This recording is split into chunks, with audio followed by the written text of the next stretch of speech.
A intersection B और B minus A are disjoint, ये हम लोग को प्रूफ करना है। देखिए प्रूफ करने का दो तरीका होगा, एक तो हम लोग x अज्यूम करके इसको सॉल्व करेंगे और दूसरा तरीका ये होगा कि आप अगर चाहे तो कोई सेट अज्यूम कर सकते हैं A और B दोनों तरीके से। सबसे पहले first method, let set A is equals to, कुछ एलिमेंट्स ले लीजिए लाइक 1 2 3, सेट B कुछ एलिमेंट्स आप इसमें से अडॉप्ट कर लें, समथिंग 3 4 5, इस तरीके का। कम से कम कुछ कॉमन रखिएगा ताकि इसका वैल्यू आ सके, बस ऐसा ही कुछ अज्यूम करना है। आप कैलकुलेट करें A माइनस बी, हम लोग ये सीखे थे A में से B को सब्ट्रैक्ट करेंगे तो A का वो एलिमेंट जो B में नहीं है, A का वो एलिमेंट जो B में नहीं है, तो A का कौन सा एलिमेंट है जो B में नहीं है, 1 और 2, रिजल्ट आया 1 2। B माइनस A, सोच के बोलिए क्या होगा आंसर, 4 और 5। B का वो एलिमेंट जो A में नहीं प्रेजेंट है, इट मींस 4 एंड 5। जब A इंटरसेक्शन B कैलकुलेट करेंगे, मतलब सेट A और सेट B का कॉमन पार्ट, तो दोनों में कॉमन कौन एग्जिस्ट कर रहा है, 3। अब अगर इसमें से देखा जाए तो कुछ भी आपको कॉमन नहीं मिलेगा इन तीनों में, देख लीजिए कोई एलिमेंट कॉमन नहीं होगा। आप मेंशन करेंगे no common element, no common element, क्योंकि तीनों सेट के बीच में कोई भी एलिमेंट कॉमन नहीं है, देयरफॉर कहा जा सकता है, therefore it is disjoint, therefore it is disjoint set. ये एक तरीका हो गया जिसमें कि हम लोग सेट को अज्यूम करके और उसको सॉल्व करके देंगे, ठीक है। दूसरा प्रोसेस क्या कहता है, देखिए सेकंड नंबर, जैसा हम लोग लॉ को प्रूफ कर रहे थे ना x अज्यूम करके, बस उसके तरीके से इसको सॉल्व करेंगे। अज्यूम किया गया let x belongs to a minus B, सबसे फर्स्ट वाला set, let x belongs to a minus B. Statement आप क्या लिख सकते हैं, x बिलोंग्स टू a, और नेगेटिव के लिए आपको बताया गया था and x not belongs to b, negative के लिए आपको एक छोटा सा वर्ड दिया गया था, पूरा स्टेटमेंट समझाए थे, not belongs to, and not किसके लिए, नेगेटिव के लिए। तो x a का एलिमेंट है मगर x b का एलिमेंट नहीं है, इसको यहीं पे छोड़ दीजिए, ठीक है। दूसरा let y belongs to, let y belongs to a intersection b, a intersection b, तो इसका मतलब ये हुआ कि y belongs to a and y belongs to b, इसको भी यहीं पे छोड़ दीजिए। थर्ड स्टेटमेंट ले लें, let z belongs to b minus a, तो इसको आप ऐसे लिख सकते हैं कि z belongs to b and z not belongs to a, z not belongs to a। अब देखा जाए, ठीक है, कौन कौन से लाइन में हमको क्या कंपैरिजन करना है। इस लाइन का और इस लाइन का कंपैरिजन कीजिए, इन दोनों लाइन का थोड़ा कंपैरिजन कर लिया जाए। वहां से क्या बोला, x a का एलिमेंट है मगर x b का एलिमेंट नहीं है, यानी x केवल a के अंदर प्रेजेंट है, x केवल ओनली a के अंदर प्रेजेंट है। यहां से z belongs to b, z not belongs to a, इसका मतलब है z only belongs to b। तो ध्यान से समझिएगा, स्टेटमेंट में क्या लिखेंगे, x only belongs to set A, यानी A के अंदर केवल x है, z only belongs to B, यानी ये केवल B के अंदर प्रेजेंट है। तो इसका मतलब ये हुआ कि सेट A के अंदर x है और सेट B के अंदर z है। ये दोनों तो कॉमन नहीं होगा, A और B में जो x और z है ये सेम एलिमेंट है नहीं, तो ये कॉमन नहीं होगा। इसका मतलब आप ये कह सकते हैं therefore a minus b and b minus a are disjoint. सबसे पहला ये पेयर हम लोग प्रूफ किए कि ये डिसजॉइंट है। क्या इसको समझे स्टेटमेंट वाला, ठीक, ये चीज हो गया। तो a माइनस बी और b माइनस ए डिसजॉइंट है। अब बारी है इंटरसेक्शन का, और b माइनस ए या फिर a माइनस बी, दोनों में से कोई, या तो फर्स्ट सेकंड को या सेकंड थर्ड को, इसको लेके हम लोग अब प्रूफ करेंगे, ठीक है, कोई भी पेयर। तो फर्स्ट वाले के बेसिस पे ही करते हैं, मीन्स क्या करना चाहते हैं, a माइनस बी और इसके साथ में a इंटरसेक्शन b, इसको प्रूव करना चाहते हैं। तो देखिए क्या लिखा जाएगा, x is the element of a but x not element of b, y is element of a and y is element of b। देखिए क्या कह रहे हैं, x is element of a, x is not element of b, not element of b। दूसरा statement, y is element of a and y is element of b। देखिए a और b दोनों का एलिमेंट है, a और b दोनों का element है। स्टेटमेंट बहुत क्लियर रखिएगा, स्टेटमेंट में एक छोटा सा कंफ्यूजन आपके पूरे क्वेश्चन को या तो राइट करवाएगा नहीं तो रॉन्ग करवाएगा, इसलिए स्टेटमेंट एकदम क्लियर रखिएगा। सुनिए क्या बोल रहे हैं, हम ये कहना चाहते हैं कि x जो है a का है और y जो है वो a का है, ठीक है। साथ ही साथ ये बोल रहे हैं कि y जो है वो b का है। तो फाइनली मेरे पास क्या मिला कि x a का एलिमेंट है और y b का एलिमेंट है। देखिए इसको ध्यान से देखिए, x a का एलिमेंट है, y b का एलिमेंट है। फिर से एक बार, x is element of a and y is element of b। इसी चीज को अगर आप चाहे तो ऐसे लिख सकते हैं, x is the element of a minus b, y is the element of a intersection b। क्योंकि x और y इक्वल नहीं है, मेरे अजम्पशन में दोनों डिफरेंट था, अभी भी डिफरेंट है, तो वहां पे हम ये मेंशन कर सकते हैं कि x not equals to y, therefore no common element between a minus b and a intersection b, therefore no common element between a minus b and a intersection b, ठीक है। और अगर कॉमन एलिमेंट नहीं हुआ इसका मतलब है कि वो डिसजॉइंट सेट। तो जो मेरे पास एक्सप्लेनेशन था उसको बहुत क्लियर रखिएगा इस बात को लेके कि जब आप इस लाइन को लिख रहे होंगे तो अगले स्टेप में आप इसको या इसको मेंशन करें तो उस हिसाब से जरूर आपको मेंशन करना होगा कि x और y इक्वल नहीं है, तब जाके आप ये लिख सकते हैं। कोई कुछ पूछ रहा था अभी कोई कुछ बोल रहे थे ना, नहीं, अच्छा कोई बात नहीं, चलिए ठीक। आपके सामने दो मेथड है, आप इसमें से किसी भी तरीके से अपने इस क्वेश्चन को बना सकते हैं। ये था पर्टिकुलरली क्वेश्चन नंबर 10 पे। किसी को भी कहीं कोई डाउट जरूर पूछ ले, नहीं तो इसको नोट कीजिए, एक और क्वेश्चन है बताएंगे। क्या प्रूफ करना है क्वेश्चन नंबर 11 में, A union B intersection A union B dash is equals to set A is equals to set A। ये चीज हम लोग को इसमें प्रूफ करना है, ठीक है, फंडामेंटल कॉन्सेप्ट को यूज करके। देखिए कैसे बनाएंगे।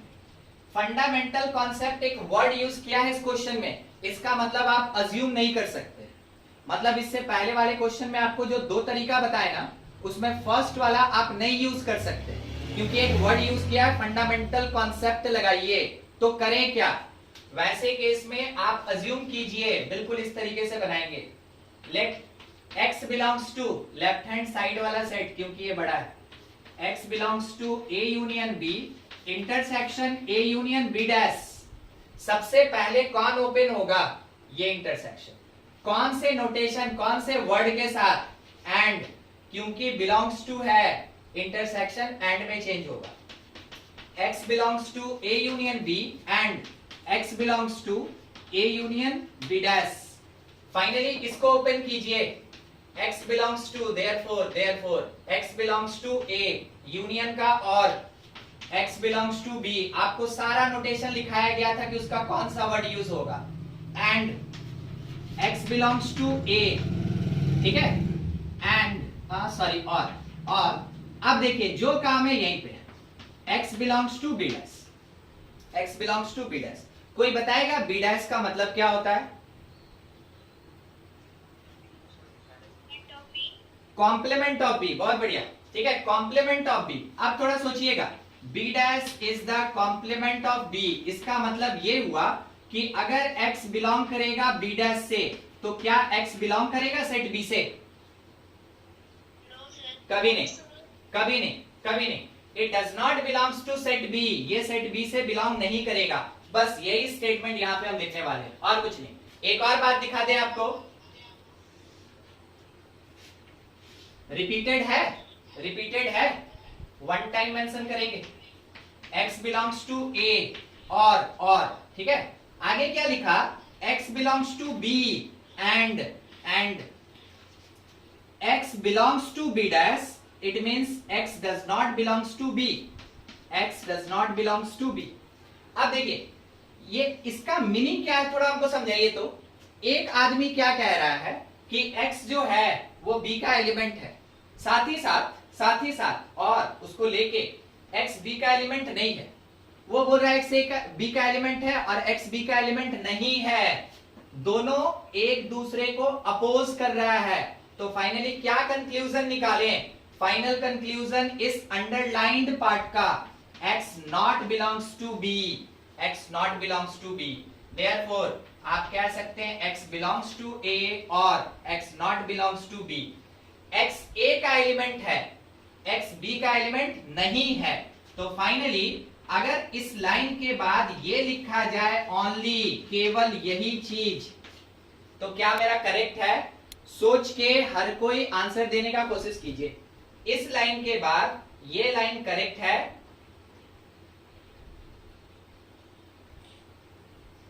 नहीं समझे? अच्छा कोई बात, सुनिए, समझाने के लिए हमको थोड़ा कुछ दिखाना होगा। मान लीजिए सेट ए है, इसमें 3 है, सेट बी है और इसमें 4 है, ठीक है। ए में 3 है, बी में 4 है, तो हम ये बोल सकते हैं कि 3 belongs to set A. Statement is true. हम ये कहना चाहते हैं कि 3 is not belongs to set B, statement true है। क्या आप ये 4 लाइन पहले समझे? छोड़िए इसको देखिए, अब ये समझे? ठीक है। अब सोचिए 3 ए का एलिमेंट है, 3 बी का एलिमेंट नहीं है। अगर हम इस लाइन को नहीं लिखें तो क्या मेरा ये स्टेटमेंट करेक्ट नहीं होगा कि 3 इज एलिमेंट ऑफ ए? बोलिए ये ट्रू की फॉल्स? ट्रू।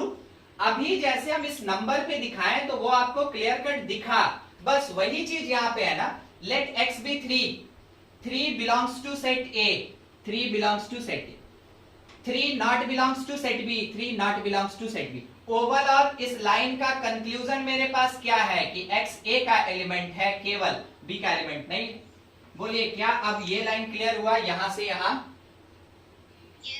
ठीक है। फाइनली अब देखने वाला चीज क्या है, आप इस लाइन को एक बार इस लाइन के साथ कंपेयर करें। x is element of this set and x is element of only set A। Final conclusion आपका क्या होगा कि ये जो सेट है लेफ्ट हैंड साइड का, A intersection union B, intersection A union B dash is equals to A, क्योंकि दोनों सेट के अंदर सेम एलिमेंट है।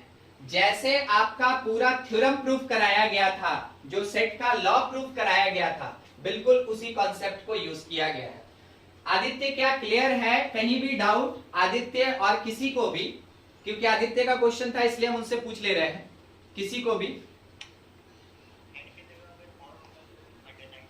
एक बार फिर से नई आवाज आ रहा है, बहुत धीरे आवाज आ रहा है। एकदम ऐसे ही होना चाहिए कि सर अगर एक लाइन में ये हो रहा है तो दूसरे में क्या होगा। देखिए अभी जो मेरे से सवाल पूछा गया वो ये पूछा गया कि अगर कभी ऐसा मिला and x not belongs to b, तो आप बोले कि x not belongs to b होगा। बाय द वे अगर x बिलोंग्स टू b और x not belongs to b मिलता तो क्या लिखते? वैसे केस में x बिलोंग्स टू b लिखते, और के कारण बिलोंग्स ज्यादा प्रेफर्ड, एंड के कारण नॉट बिलोंग्स ज्यादा प्रेफर्ड। ठीक है, यही चीज था ना? ठीक है। और देखिए किसी को कुछ भी डाउट जरूर पूछिए आप।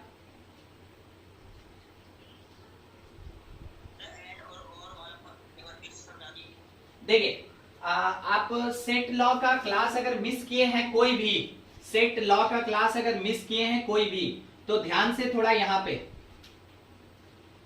इस चीज को जब तक आप याद नहीं रखेंगे तब तक ऐसा जो भी x को लेके क्वेश्चन बताया जाएगा वो आपको एकदम नहीं समझ में आएगा। 11th क्लास का मैथमेटिक्स इतना भी हल्का नहीं है ना कि आ जाए, तो एकदम ध्यान से देखिएगा। If belongs to, if belongs to, जब बिलोंग करेगा, बिलोंग्स टू मतलब क्या बोलना चाहते हैं सर? जब ऐसा रहेगा तब का बात हो रहा है, ठीक है। जब बिलोंग्स टू होगा तो पहला चीज एंड के जगह पे इंटरसेक्शन डालते हैं और इंटरसेक्शन के जगह पे एंड डालते हैं। दूसरा चीज और के प्लेस पे यूनियन डालते हैं या यूनियन के प्लेस पे और डालते हैं। मतलब क्या हुआ ना कि देखिए यहां नोटेशन था, इसको वर्ड में चेंज किए। अगले स्टेप में आप देखे होंगे कि कहीं पे और होगा जो कन्वर्ट हुआ किसमें? नोटेशन में। तो और का यूनियन या यूनियन का और, ये कन्वर्जन कर सकते हैं। एंड का इंटरसेक्शन या इंटरसेक्शन का एंड, ये कन्वर्जन कर सकते हैं, ठीक है। थर्ड, अगर बिलोंग्स टू में माइनस लगा है, माइनस डिफरेंस, ठीक है, तो इसके लिए आप यूज करते हैं and not belongs to. Negative लगा है तो एंड नॉट बिलोंग्स टू, इसको यूज करते हैं वर्ड में, ठीक है। बाय द वे अगर कभी नॉट बिलोंग्स टू का केस है, जैसे यहां पे लिखा है ऐसे नॉट बिलोंग्स टू का केस है, तब के लिए पहला चीज याद रखेंगे, अगर एंड है, नॉट बिलोंग्स टू में एंड है तो ये यूनियन से रिप्लेस होगा। दूसरा, अगर और है तो ये इंटरसेक्शन से रिप्लेस होगा, ठीक है। इसका मीनिंग ये हुआ, यहीं पे थोड़ा सा, अगर लिखा है x belongs to a union b, बोलिए क्या लिखे हैं? x belongs to a, x belongs to b, बीच में कौन सा वर्ड यूज करें?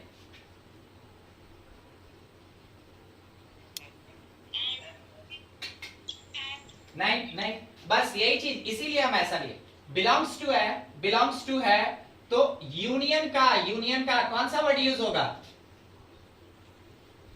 और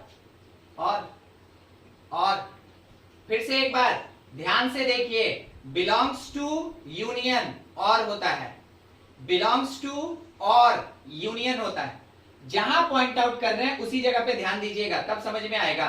क्या लिखे हैं? बिलोंग्स टू और यूनियन होता है, बिलोंग्स टू यूनियन और होता है, ऐसे पढ़ा जाता है। चार्ट पढ़ने का तरीका यही होता है, बिलोंग्स टू और यूनियन होगा या बिलोंग्स टू यूनियन और होगा, बिलोंग्स टू यूनियन और होगा, बिलोंग्स टू यूनियन और होगा। ध्यान से, अगर ये नॉट बिलोंग्स टू और यहां पे इंटरसेक्शन दिया है, अब बोलिए कौन सा वर्ड यूज करेंगे? हम लिखते हैं थोड़ा सा, x not belongs to a, x not belongs to b, बीच में वर्ड क्या होगा? और एकदम सही। और क्योंकि इस बार पढ़ने का तरीका मेरा क्या है? Not belongs to intersection, not belongs to intersection means और, not belongs to intersection means और, ऐसे यूज करना है, ठीक है। इस चार्ट को जो भी उस क्लास में नहीं आए थे, सेट लॉ जिस दिन पढ़ाया गया था, आप इस चार्ट को जरूर अच्छे से नोट करके रखें। जब भी ऐसा कुछ प्रूफ करना होगा जिसमें सेट नहीं दिया है, आपको ये चार्ट बहुत ज्यादा काम देगा, इसी के बेसिस पे आप कन्वर्जन करते हैं। और किसी को कुछ डाउट है जरूर पूछे। क्वेश्चन ये है, each set x contain 5 elements and each set y contains 2 elements. x contain 5, y contain 2 elements. आगे ये है, देखिए वो जो u लिखा है ना, u, इसको पढ़ने का क्या तरीका होता है? खैर आपको पहली बार मिला है, आप देख लें, समझ लें इसको। ये लिखा यूनियन, रेंजेस फ्रॉम या स्टार्टिंग फ्रॉम 1 एंडेड टू 20, ठीक है। ये यूनियन फ्रॉम 1 से 20, ठीक है। और उसके बाद लिखा है XR, that is equals to S is equals to union of R varies 1 से लेके n तक, ये YR, if each elements of S belongs to exactly 10 of XRs, if each element of S belongs to सोचने वाला question है, ध्यान से, belongs to exactly 10 of the XRs, ठीक है, मतलब वो जो X वाला सेट है ना, उसी का बात हो रहा है, XRs। देखिए, जब R के जगह 1 पुट करेंगे ये X1 बन जाएगा, R के जगह 2 पुट करेंगे ये X2 बन जाएगा, उसी का बात हो रहा है। एंड टू एग्जैक्टली, कंटिन्यू है, and to exactly 4 of YRs, ठीक है, YRs। Then find the value of n। तो n का वैल्यू क्या होगा, n का वैल्यू क्या होगा, ये क्वेश्चन है अपने पास। थोड़ा सा इसका मीनिंग आपको समझा देते हैं, फिर सॉल्व करेंगे। देखिए, ये था मेरे पास क्वेश्चन क्या कहना चाहता है कि x में जब आप 1 पुट करेंगे तो x1 एक सेट होगा, यहां सफिक्स में 2 पुट करेंगे, x2 एक और सेट होगा, x3 एक और सेट होगा, x4 एक और सेट होगा, कहां तक जाएगा, 20 तक जाएगा, ठीक है। और इन सब को कनेक्ट करने का काम यूनियन करेगा, इन सब को कनेक्ट करने का काम यूनियन करेगा, यूनियन। ये जो सामने लिखा है इसका मीनिंग यही होता है, इसका एक्सपेंडेड फॉर्म सॉल्व करने का तरीका यही होता है। और ये दिया है कि S के इक्वल है, यानी कि X कैटेगरी का 20 सेट का जो यूनियन का वैल्यू होगा वो S के बराबर होगा। सिमिलरली Y में चले, Y1 union Y2 union Y3 and so on, कहां तक, n तक, yn, इसका भी वैल्यू S के बराबर होगा। आगे क्या बोला, if each element of S का हर एक element, if each element of S belongs to exactly 10 of XRs, यानी X के 10 सेट से बिलोंग करेगा। इसका मीनिंग ये हुआ ना, X की कैटेगरी में टोटल 20 सेट है, 20 सेट का 10 का ग्रुप बनाइए, ऐसा नहीं कि 10 एंड 10 का ग्रुप बनाइए, हर एलिमेंट वैसे 10 सेट से बिलोंग करेगा। सेम वही चीज बोला कि Y का 4 का ग्रुप बनाइए, और S का जो एलिमेंट है वो 4 Y को मिला के एक साथ होगा, 4 Y को मिला के एक साथ होगा। एक बार इस क्वेश्चन को अच्छे से पढ़ ले, क्वेश्चन समझ में आना चाहिए, उसके बाद ही सॉल्यूशन आएगा। एक बार अच्छे से पढ़ लीजिए, देख लीजिए, कुछ डाउट है तो पूछ लें। क्वेश्चन समझना, अभी सॉल्यूशन नहीं है भाई। हाँ, अभी हम सॉल्यूशन पे एकदम नहीं गए हैं, ये क्वेश्चन बहुत बढ़िया है और थोड़ा सा कंफ्यूजिंग है। किसके बारे में पूछ रहे थे?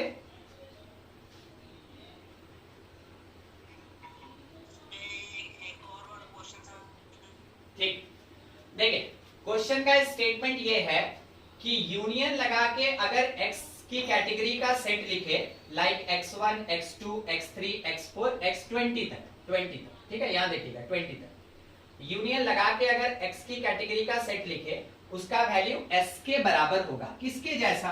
मान लीजिए एक सेट A1 है, एक सेट A2 है, तो ये सॉल्व होके कुछ ना कुछ तो सेट यहां देगा, लाइक B। वैसे ही X का 20 सेट का यूनियन होके वो S के इक्वल हो गया, ठीक है। Y का n सेट का यूनियन करके वो S के बराबर हो गया। इसका और इस नोटेशन का यही मीनिंग है, ये X का, ये Y का। ये क्लियर हुआ नोटेशन का मीनिंग? ठीक, आगे ये बोला गया था, पढ़िएगा, if each element of S belongs to exactly 10 of XRs, मतलब ये हुआ ना, X1 X2 ऐसे करके 10 X का सेट लिए, S कोई एक सेट है, इसके अंदर मान लीजिए 1 to 5 है, मान लीजिए ऐसा, तो 1 जो है ऐसे ऐसे 10 सेट से बिलोंग करेगा।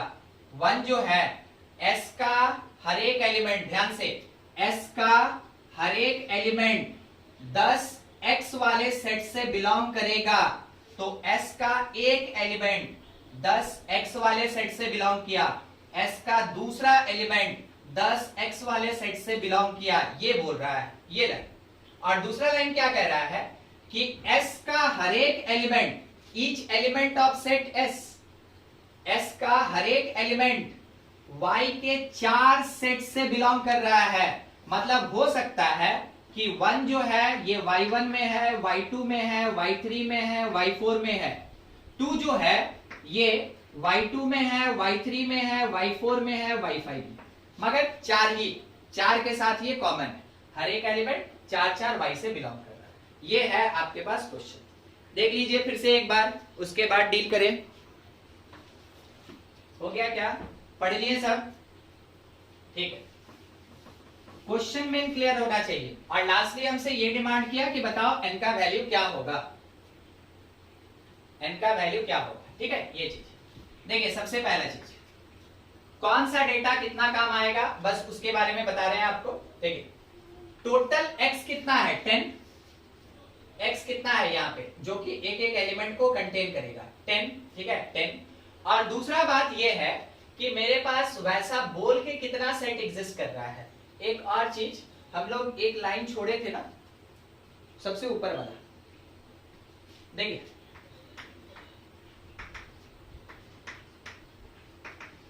हाँ, हर एक x के अंदर, लाइक x1, x2, x3, हर एक x के अंदर 5 एलिमेंट है। हर एक y के अंदर 2 एलिमेंट है। हर एक x के अंदर 5, हर एक y के अंदर 2 एलिमेंट है।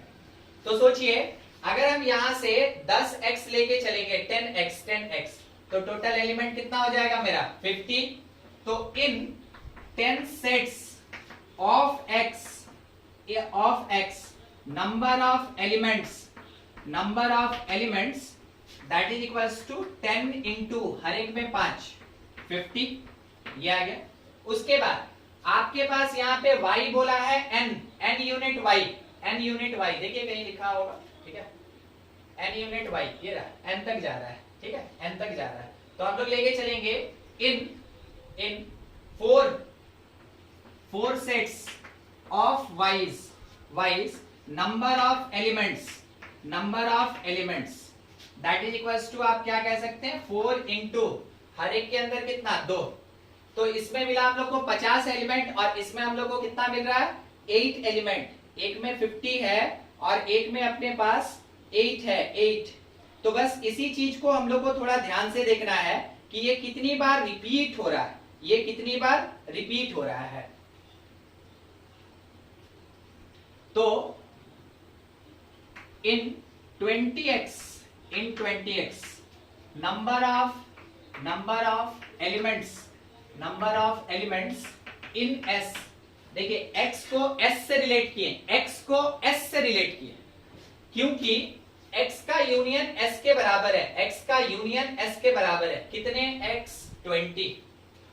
20 इंटू एक में एलिमेंट 5, 100, और डिवीजन में क्या आ रहा है वो देखिए, 10, क्योंकि 10x का मिलके एक एलिमेंट होगा। सर ये नहीं समझे, सुनिए। अभी आपको यहाँ पे हम दिखा रहे थे कि अगर s के अंदर 1 है तो ये 1 10x से बिलोंग करेगा, 10x सेट से बिलोंग करेगा। इसका मतलब है कि 10 सेट मिलके आपको एक एलिमेंट देगा, 10 सेट मिलके आपको एक एलिमेंट देगा। तो जब हम 10 से डिवाइड करेंगे टोटल नंबर ऑफ एलिमेंट को, तो नंबर ऑफ सेट्स निकल गया। ये क्लियर हुआ लाइन? नहीं? ठीक है, सुनिए। हाँ ठीक, बस वही बात बोल रहे हैं, क्या बोल रहे हैं ना, उसको थोड़ा समझने का कोशिश कीजिएगा। इस क्वेश्चन ये ऐसा है, x1 से लेके x10 तक एक एलिमेंट होगा s का, x2 से लेके x11 तक दूसरा एलिमेंट होगा s का, x3 से लेके x12 तक तीसरा एलिमेंट होगा s का। तो एक एलिमेंट कितने सेट में आया, 10 सेट। दूसरा एलिमेंट कितने सेट में आया, 10 सेट। तीसरा एलिमेंट कितने सेट में आया, 10 सेट। तो total element by 10 that is equals to the number of s। वही चीज तो लिखे, ठीक है। सेम यही चीज ये है मेरे पास number of elements in S। अब इन ny's number of elements in S, बिल्कुल इसके जैसा। इसमें टोटल सेट कितना, n, इनटू इसका एलिमेंट कितना, 2। डिवीजन में कितने कितने y मिलके एक सेट को दे रहा है, 4, ठीक है, 4 डिवाइडेड बाई 4। तो आप इसको क्या लिखेंगे, n/2। ये आप कितना लिखेंगे, 10। फाइनली अब देखना है, गौर करना है, खत्म किया जाए। Number of elements in S, number of elements in S, यानी दोनों स्टेटमेंट में एक ही सेट के अंदर नंबर ऑफ एलिमेंट का डिस्कशन हो रहा है, एक ही सेट के अंदर नंबर ऑफ एलिमेंट का डिस्कशन हो रहा है, तो ऑब्वियस सी बात है दोनों बराबर होगा। n/2 इक्वल्स टू 10, तो n का वैल्यू कितना आया अपने पास, 20। n का वैल्यू कितना, 20। क्लियर हुआ, ठीक है। कहीं भी किसी को डाउट, देखिए ये पूरा चीज जो था यहां तक तो मेरा क्वेश्चन ही चला, इसके बाद आपको समझाएं कि ये लाइन क्या कह रहा है, ये समझाएं कि ये लाइन क्या कह रहा है, उसके आगे से मेरा कैलकुलेशन।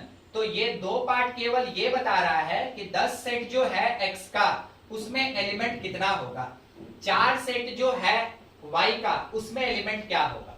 फाइनली टोटल x के अंदर नंबर ऑफ एलिमेंट कितना होगा, टोटल y के अंदर s का एलिमेंट कितना होगा। और क्योंकि दोनों s का एलिमेंट है तो दोनों आपस में इक्वल होगा और सॉल्व करके n का वैल्यू निकालेंगे, ठीक है। देखिए ये आंसर क्या मिला इसका, देख लेंगे, तरीका यही है। कहीं पे अगर मान ले रहे कुछ होगा कैलकुलेशन मिस्टेक तो बात अलग है, देख लीजिएगा, तरीका ये नोट कर लीजिए। बस लास्ट लाइन में अब से ऐसा क्वेश्चन मिलेगा ना, डायरेक्ट इसको लिखिएगा, इसको लिखिएगा, इक्वेट करके सॉल्व कीजिएगा। कहां पे क्या पुट होगा, कहां से कहां तक वेरिएशन है, देखिएगा u लिखा था r1 से 20x, तो 20 यहां पुट हुआ, एक x में कितना एलिमेंट है वो यहां पुट होगा, कितना x मिलके एक s बना रहा है वो यहां पे पुट होगा, नीचे डिवीजन में लिखा था ना 10x प्रेजेंट इन s, वो चीज सेम वही यहां पे भी आप करेंगे और दोनों को बराबर कर देंगे, इसको इसके इक्वल कर देंगे। आगे से जब ये क्वेश्चन मिले एकदम शॉर्टकट में बनाइए क्योंकि सारा डिस्क्रिप्शन आपको दे दिया गया, ठीक है। चलिए और कोई डाउट कि आगे बढ़े,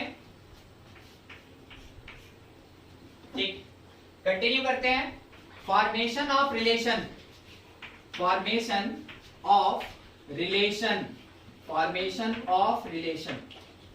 देखिए पिछले क्लास में हम लोग पढ़ लिए थे कार्टेशियन प्रोडक्ट, पिछले क्लास में ये भी हम लोग पढ़ लिए थे कि ऑर्डर्ड पेयर क्या होता है, इक्वालिटी ऑफ ऑर्डर्ड पेयर क्या होता है। आज हम लोग रिलेशन का फॉर्मेशन कैसे करते हैं वो पढ़ रहे हैं।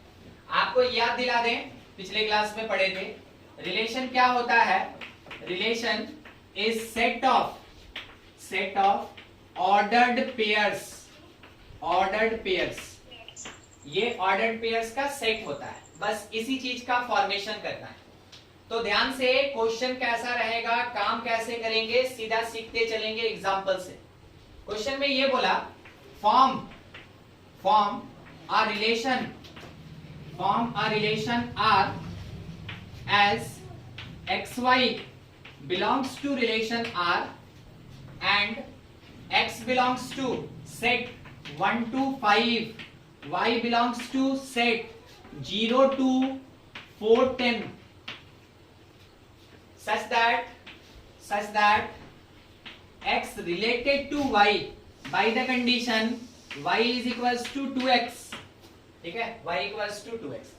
इतना चीज आपके क्वेश्चन में प्रेजेंट होगा, हर एक चीज का मीनिंग समझना जरूरी है।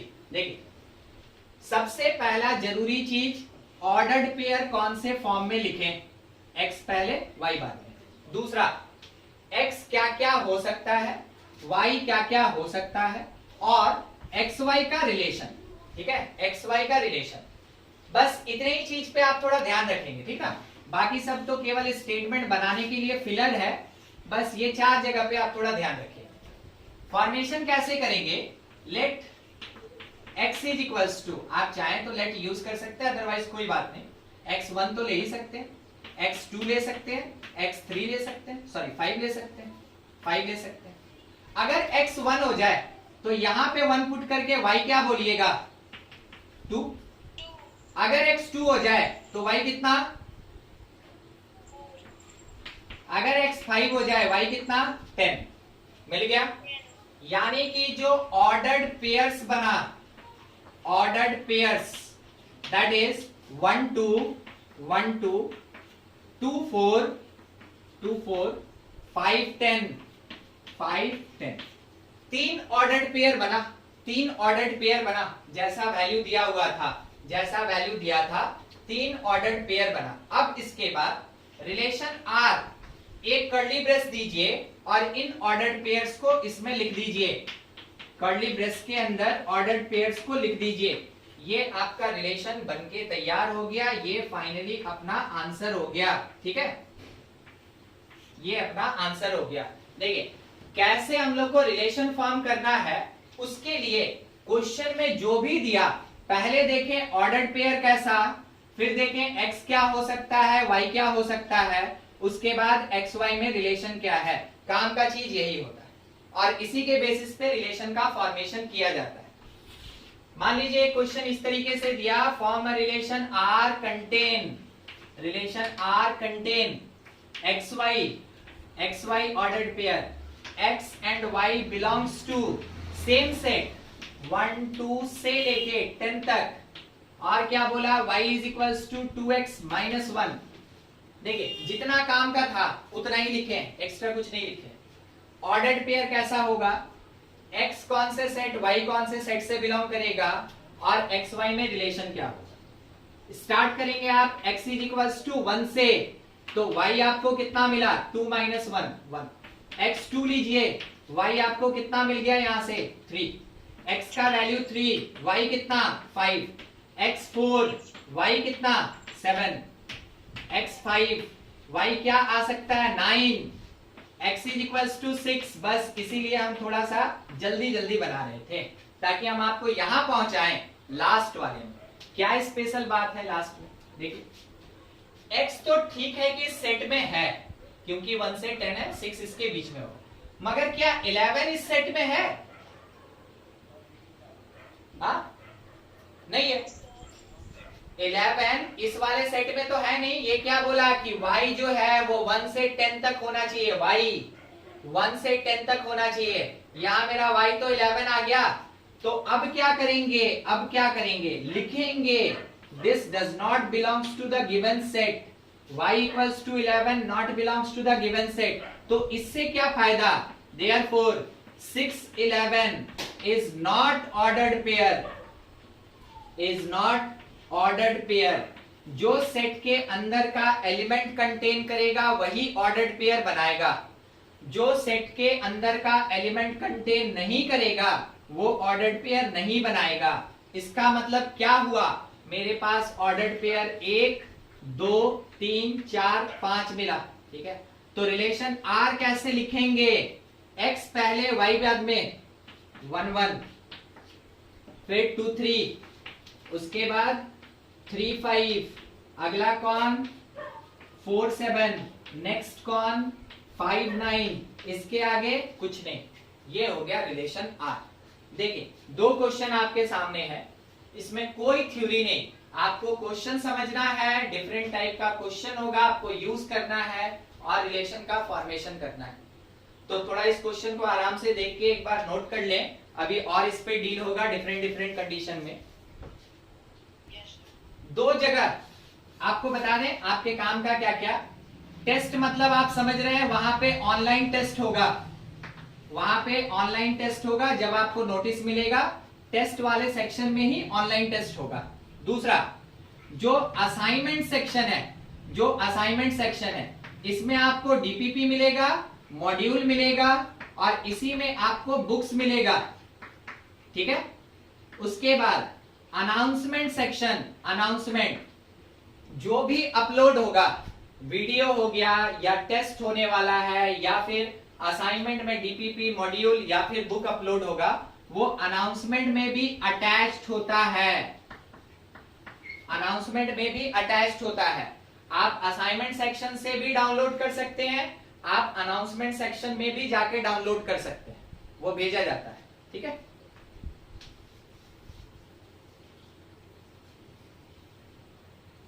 हो गया क्या ये लेफ्ट वाला? चलिए देखिए एक और क्वेश्चन ऐसा ही कुछ, उसमें क्या प्रोवाइडेड है, स्टेटमेंट देखिएगा क्वेश्चन का स्टेटमेंट कैसा कैसा रहता है। Relation R is equals to curly brace containing xy ordered pair such that x belongs to इसके अंदर में सेट दिया है natural number, y belongs to natural number, x less than 5 और कंटिन्यू है y लेस देन 4, इसके साथ में और मेरे पास ये प्रोवाइडेड है y is equals to x plus 2, ऐसा y is equals to x plus 2। देखिए एक तो आपको ऐसे स्टेटमेंट में देगा क्वेश्चन रिलेशन फॉर्म करने के लिए, और दूसरा तरीका क्वेश्चन देने का ऐसा होता है। आपको समझना है ये क्या बोल रहा है, क्वेश्चन देने वाला तो ऐसे देगा। सबसे पहला काम आप x निकालें कि क्या क्या हो सकता है। x नेचुरल लेस देन 5, 1 2 3 4 हो सकता है, ठीक है। y is equals to y natural less than 4, 1 2 3 हो सकता है, ठीक है।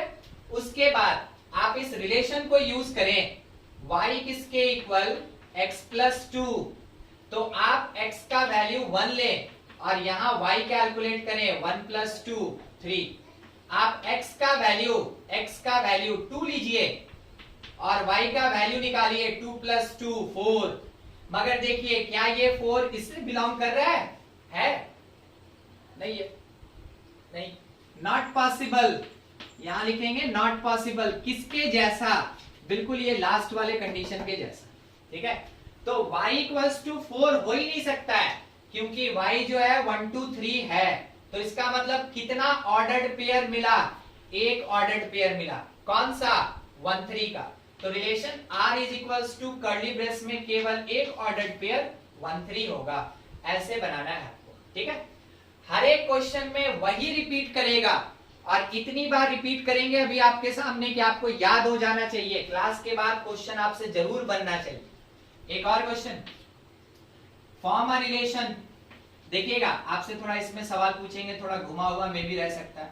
Form a relation R as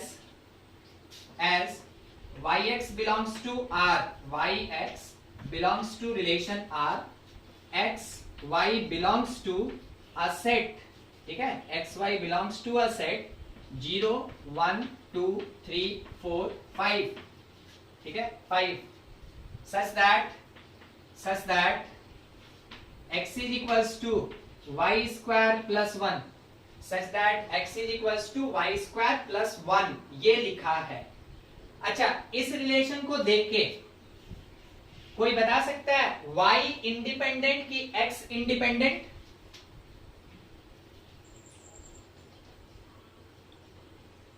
नहीं पता। y इंडिपेंडेंट वेरिएबल की x इंडिपेंडेंट वेरिएबल? y कोई एक आंसर दिया? हाँ, y यहाँ पे इंडिपेंडेंट वेरिएबल है। सर इससे क्या फायदा? इंडिपेंडेंट हो या डिपेंडेंट हो, उससे क्या फायदा? जो इंडिपेंडेंट होता है उसी का सबसे वैल्यू कंसीडर करते हैं, उसी का वैल्यू पहले कंसीडर करते हैं, और जो डिपेंडेंट होता है उसका वैल्यू कैलकुलेट करते हैं। तो y इंडिपेंडेंट वेरिएबल है, x डिपेंडेंट वेरिएबल है, तो किस तरीके से काम करेंगे हम लोग देखते चलिए। यहाँ पे ठीक है, बस इतने में सॉल्व करेंगे हम लोग इस क्वेश्चन को। x क्या क्या ले सकते हैं और y क्या क्या ले सकते हैं। तो पहला प्रेफरेंस होगा कि y क्या क्या अडॉप्ट करें, y क्या क्या अडॉप्ट करें। तो y का वैल्यू 0 ले सकते हैं, y का वैल्यू 1 ले सकते हैं, आगे भी ले सकते हैं। इसके अकॉर्डिंग x कितना आएगा? आप यहां पुट कीजिए ना 0, x मिलेगा 1। आप यहां पुट कीजिए, यहां पे यही रिलेशन काम देगा 1, तो x का वैल्यू 2। जब आप y का वैल्यू 2 पुट करेंगे यहां पे x कितना आएगा? 5। जब आप y का वैल्यू 3 पुट करेंगे, x देखिए 9 + 1 10। क्या 10 मेरे सेट में है? नहीं। हम यहां मेंशन करेंगे this does not belongs to the set. Set का नाम दिया है तो वही लिखेंगे, नहीं दिया है तो सेट लिख देंगे। इसका मतलब ये ऑर्डर्ड पेयर कंसिडर नहीं होगा, तो कितना ऑर्डर्ड पेयर बना? 3, relation R that is equals to. अच्छा, ऑर्डर्ड पेयर एक्स वाई लिखेंगे या वाई एक्स लिखेंगे? देखिए ये चीज बताएगा, y पहले पोजीशन पे, x सेकंड पोजीशन पे, ठीक है? उस तरीके से y पहले x बाद में, yx लिखेंगे, yx। तो लिखा जाए y0 x1 01, y1 x2 12, y2 x5 25। ये रिलेशन बनके तैयार, ठीक है? कुछ ऐसे आपको रिलेशन फॉर्म करना है, नोट कीजिए उसको, और प्रैक्टिस के लिए क्वेश्चन दे रहे हैं बिल्कुल इसी तरीके का, सॉल्व कीजिएगा।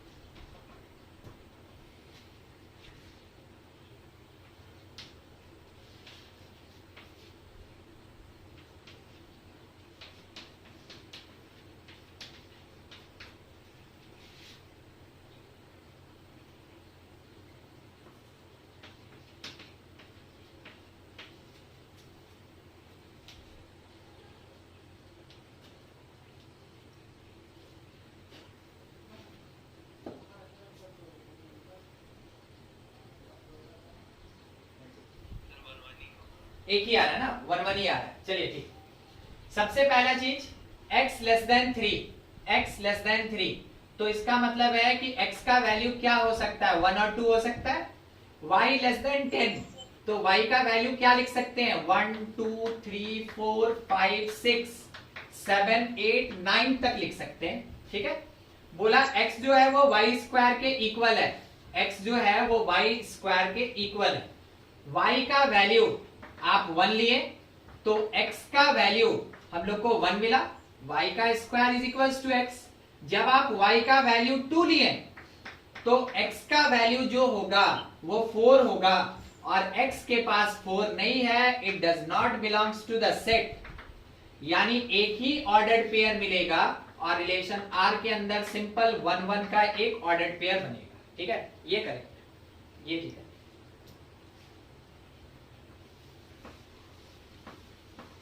ठीक है, इस बार एक और क्वेश्चन, बस रिलेशंस को समझते चलिएगा। क्या लिखा है? Relation R is equals to x y ordered pair such that y is greater than x when xy belongs to natural number less than 4। इसका मीनिंग क्या हुआ वो समझा रहे हैं आपको, ठीक है? ध्यान से, ऑर्डर्ड पेयर तो एक्स वाई ही लिखेंगे, y x से बड़ा होना चाहिए, ठीक है? जबकि एक्स वाई नेचुरल नंबर होगा, x भी लेस देन 4, y भी लेस देन 4, इसका मीनिंग यही होता है, दोनों नेचुरल लेस देन 4। अब कंपेयर करना है आपको, कंपेयर करना है इसमें। देखिए, जो बना सकते हैं खुद से कोशिश कीजिए बनाने का, हम भी सॉल्व कर रहे हैं। सबसे पहले x less than 4 1 2 3, y less than 4 1 2 3। अब ये बोला गया y ग्रेटर देन x में कौन कौन आएगा, तो आप बोल सकते हैं y जो है x से बड़ा होना चाहिए, तो 1 x का बात कर रहे हैं, 1 इज लेसर देन 2 and 3, तो आप ये कह सकते हैं 1 2 1 3। बोलिए क्या आप ये दो ऑर्डर्ड पेयर पहले समझे? तो आगे लिखेंगे। देखिए x 1 2 3 y 1 2 3, तो y is greater than x, तो इसका मतलब ये हुआ कि x लेसर देन y होगा, तो हम क्या किए, 1 को बोल रहे हैं कि वो 2 से छोटा है, और 1 जो है वो 3 से छोटा है।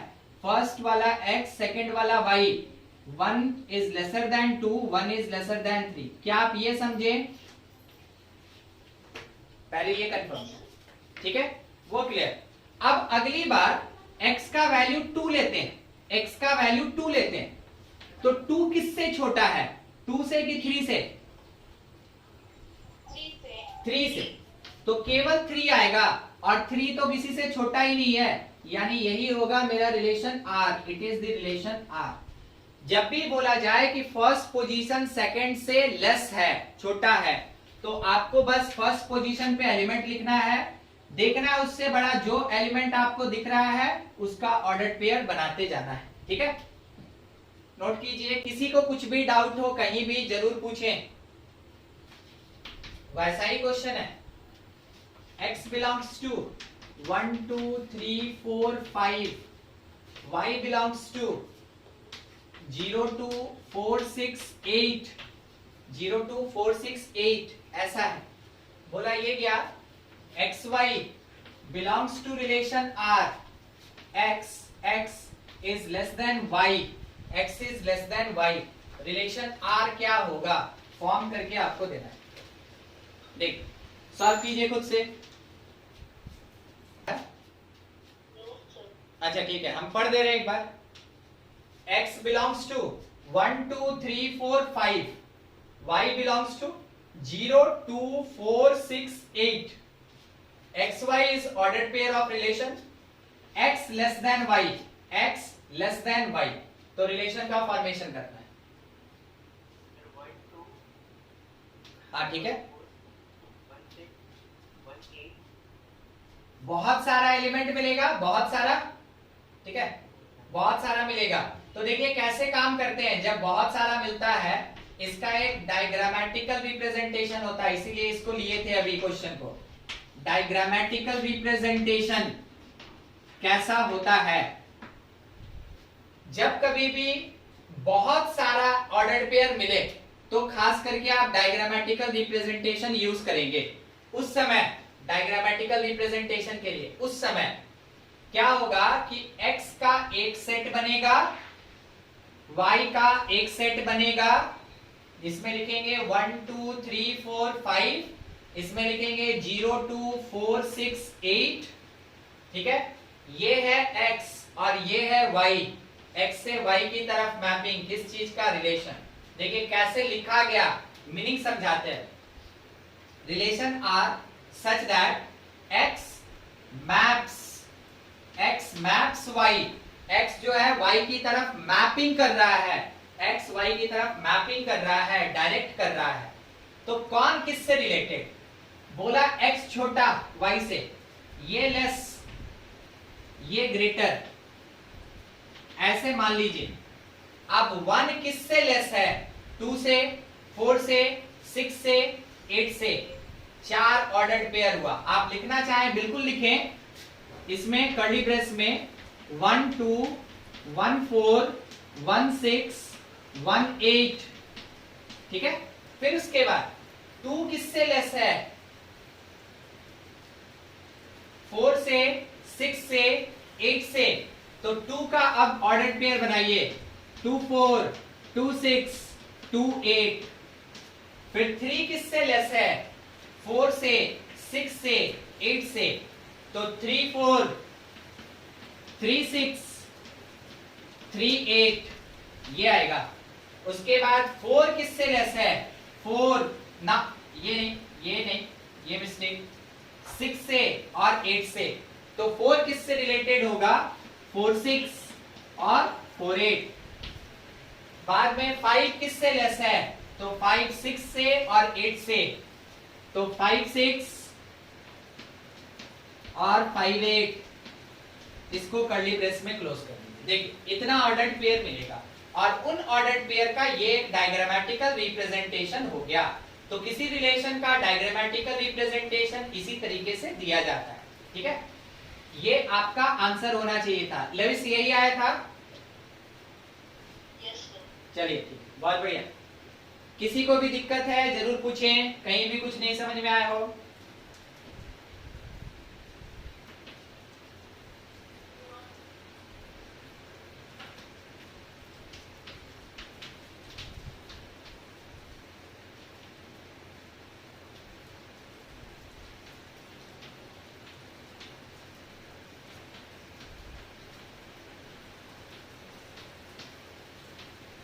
Lengths of side of triangle such that x is equals to y x is equals to y. देखिए क्या बोला, x और y ऑर्डर्ड पेयर बनाइए, उसको लेके रिलेशन बनाइए, जबकि x और y ट्राइंगल के साइड को रिप्रेजेंट कर रहा है और x इक्वल्स टू वाई होना चाहिए। कौन से ट्राइंगल में दो साइड बराबर होता है? Isosceles triangle. देखिए ये क्वेश्चन जो आपको दिया ना, इसका आंसर आप कैसे लिखेंगे? R that is the relation, R is the relation, R is the relation of all isosceles triangles। ये आपका आंसर होगा। बस इतना ही काम करना है। तो कभी कभार थ्योरेटिकल क्वेश्चन भी देगा और कभी कैलकुलेशन करने वाला थोड़ा बड़ा क्वेश्चन, छोटा क्वेश्चन सब मिलेगा। रिलेशन में हो सकता है एक ही ऑर्डर्ड पेयर आपका आंसर हो, जैसे उधर एक क्वेश्चन देखे थे। हो सकता है आपके पास बहुत सारा ऑर्डर्ड पेयर आए, कभी आपको डायग्रामेटिकल रिप्रेजेंटेशन के लिए दे सकता है, और कभी क्वेश्चन ऐसा भी पूछेगा कि क्वेश्चन तो 3 लाइन का है मगर आंसर 1 लाइन का होगा। ठीक है, ये भी हो सकता है, आपको उसके लिए तैयार रहना है। हाँ, नेक्स्ट बोले ये गया relation R is equals to L1 L2 such that L1 parallel to L2 then L1 belongs to A, L2 belongs to A, find set A। अभी तक सेट दे रहा था, रिलेशन पूछ रहा था। इस बार आपको रिलेशन प्रोवाइड किया और सेट पूछ रहा है कि क्या होगा। तो आपको थोड़ा रुक के उसको सोचना है, समझना है। कैसे? बोला रिलेशन के अंदर एक लाइन दूसरे के साथ पैरेलल है, अगर यहाँ पे पैरेलल हो रहा है स्ट्रेट लाइंस, यानी सेट के अंदर जो भी लाइंस होगा वो एक दूसरे के साथ पैरेलल होगा। क्या वो परपेंडिकुलर हो सकता है? नहीं, इंटरसेक्टिंग नहीं होगा, परपेंडिकुलर नहीं होगा, केवल क्या होगा? पैरेलल। तो आंसर क्या लिखेंगे? A is the set of parallel straight lines. ये जो है वो एक सेट होगा, किस चीज का? पैरेलल स्ट्रेट लाइंस का सेट होगा। और किस तरीके से लिख सकते हैं? लिखने का तरीका ऐसा भी हो सकता है, A that is equals to curly brace L I, ठीक है, such that L I's are parallel to L J, यानी कि L I और L J एक दूसरे के साथ पैरेलल है। मीनिंग क्या हुआ? यहाँ पे I और J आपको जो अलग अलग लिख के दिखाया गया, उसका मीनिंग ये हुआ कि वो लाइन दूसरे के साथ पैरेलल है। क्या एक स्ट्रेट लाइन अपने साथ पैरेलल होता है? बिल्कुल, हमेशा होता है। एक लाइन अपने आप के साथ हमेशा पैरेलल होता है। मगर जब ये Li और Lj लिख दिया, इसका मतलब है कि 1 पैरेलल टू 2, 3 पैरेलल टू 4 या 3 पैरेलल टू 1। मगर जो भी होगा वो जो सफिक्स में लिखा रहेगा ना, ये डिफरेंट होगा, ये सफिक्स वाला अलग अलग होगा। L1 parallel to L2, L2 parallel to L4, L1 parallel to L5। देखिए ये सफिक्स का जो नंबर्स होगा वो डिफरेंट होगा। तो आप ऐसे आंसर दे सकते हैं। 2 टाइप का क्वेश्चन आप देखें, सेट दिया, रिलेशन कैसे फॉर्म करें, रिलेशन दिया, सेट कैसे हम लोग कैलकुलेट करेंगे। फॉर्मेशन ऑफ रिलेशन से इसी टाइप का क्वेश्चंस आता है। आपको ज्यादा इसमें हाई फाई क्वेश्चन मिलेगा ही नहीं, तो बनाइएगा क्या, इसी टाइप का क्वेश्चन मिलेगा। और जहां तक हो सके आप इसको पूरा कंप्लीट कर लीजिए। ठीक है, कंप्लीट कर लीजिए। कौन से एक्सरसाइज में मिलेगा ये भी बता रहे हैं, आर डी शर्मा के रिलेशन के फर्स्ट एक्सरसाइज में और आर एस अग्रवाल के रिलेशन के फर्स्ट एक्सरसाइज में ना। आर एस अग्रवाल में सेकंड एक्सरसाइज में मिलेगा, आर एस अग्रवाल में सेकंड में मिलेगा, आर डी शर्मा में फर्स्ट में मिलेगा। ठीक है, आप उसको कंप्लीट कर लीजिए। उसके साथ में एक डीपीपी भी आपको मिलेगा, आप उसमें से भी रिलेशन के क्वेश्चन को बनाएंगे। कौन कौन से क्वेश्चन को बनाएंगे? Cartesian product, formation of relation, equality of ordered pair, ये 3 चीज। रिलेशन बहुत छोटा चैप्टर है, अगले क्लास में ये खत्म हो जाएगा। रिप्रेजेंटेशन आपको अगले क्लास में समझाना है, और उसके साथ में रिलेशन के बीच में क्या रिलेशन होता है, रिलेशंस के बीच में क्या रिलेशन होता है वो फाइंड करना है। इतना ही बचा हुआ है, ठीक है। आप इसको नोट कर लें, बाकी नेक्स्ट क्लास में फिर पढ़ा जाएगा। जितना बताया गया है उतना कंप्लीट कर लीजिएगा, साथ में बने रहिए, ठीक है। Thank you.